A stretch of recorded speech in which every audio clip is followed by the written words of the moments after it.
For many years, climate change has been a highly debated issue worldwide. As global temperatures rise, a key question remains: is human activity the primary driver of this change?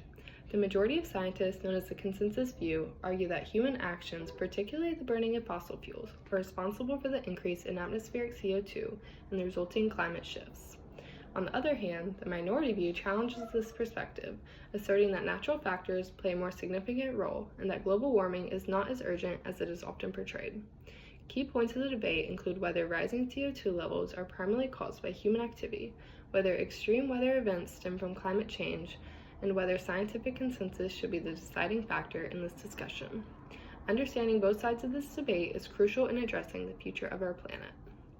The consensus view holds that human activity, particularly the burning of fossil fuels such as coal, oil, and gas, has significantly increased atmospheric CO2 levels.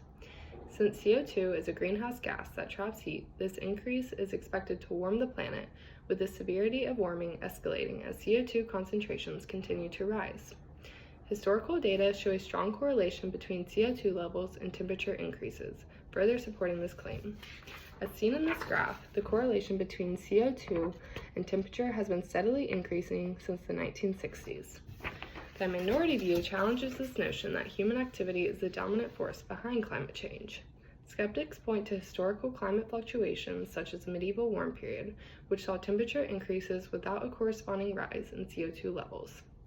As noticed in this graph, temperatures were at an all-time high during the medieval time period, with no human-generated CO2 emissions.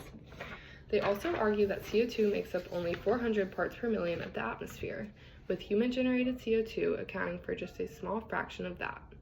Given this relatively low concentration, critics find it difficult to believe that CO2 could be the primary control mechanism of the planet's climate. A major concern of the consensus side is the role of climate change in extreme weather events.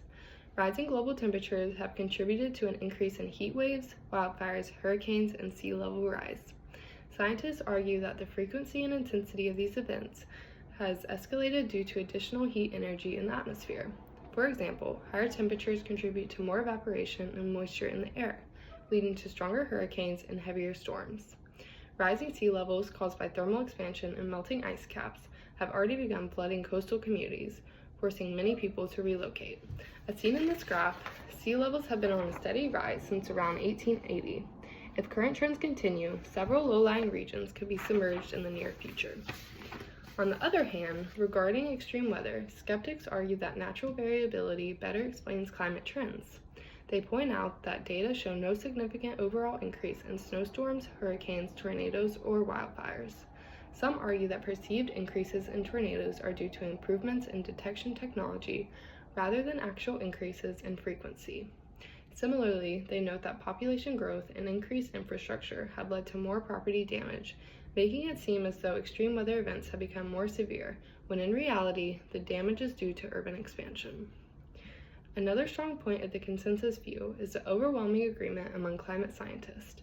Studies such as those conducted by Dorn and Zimmerman and John Cook report that approximately 97% of climate scientists believe human-generated CO2 is the primary cause of climate change. Supporters argue that when a majority of experts in a specialized field reach the same conclusion, their findings should be taken very seriously. They also point out that the international scientific community, spanning diverse geographic regions, has arrived at this consensus independently, reducing the likelihood of bias or groupthink. Furthermore, they argue that peer review ensures the reliability of climate research and that governments worldwide recognize the credibility of the majority. The minority side questions the reliability of the 97% consensus statistic. They claim that studies like those conducted by Dorn and Zimmerman and John Cook use cherry-picked data to inflate agreement. For instance, they argue that Dorn and Zimmerman's survey narrowed its sample to just 77 respondents out of over 3,000. Likewise, they claim that Cook's study misinterpreted the data by lumping together any research that acknowledged greenhouse gases play some role in climate change, even if the research did not support the idea that human-generated CO2 is the primary driver. Critics argue that science should be based on empirical evidence rather than consensus, and that scientific history, including past examples like eugenics, has shown that widely accepted views can later be proven wrong. Additionally, proponents of the consensus view argue that it is unrealistic to think that scientists are immune to financial influence, particularly from industries with a vested interest in downplaying climate change, such as oil, coal, and utility companies. If all financial contributions to organizations promoting the minority view were categorized as funding to support this perspective, the total would amount to $318 million. This suggests that powerful economic interests play a significant role in climate skepticism. By contrast, funding for research supporting the consensus view comes largely from governments and independent scientific organizations, which proponents argue have a stronger commitment to objective scientific inquiry rather than financial profit. While no funding source is entirely free from bias, the disparity in funding between the two sides raises concerns about the motivations behind climate change denial. On the other side, the minority view raises the concern of the role of funding in climate research. They argue that because governments primarily fund research that aligns with the consensus view, scientists who challenge this perspective often struggle to secure funding or face professional backlash. This, they claim, results in a bias that skews the perception of widespread agreement. Additionally, they express skepticism toward government involvement, citing historical instances of corruption and manipulation. One major explanation for why so many scientists confidently believe the consensus view is the phenomenon of groupthink. However, another factor is money. The consensus gets $79 billion in government funding to fund and implement their view. That is 248 times as much money as the minority. When the government gives financial incentives for the production of anything, it often gets an overwhelming surplus. That is why we have so many scientists and studies supporting the consensus view.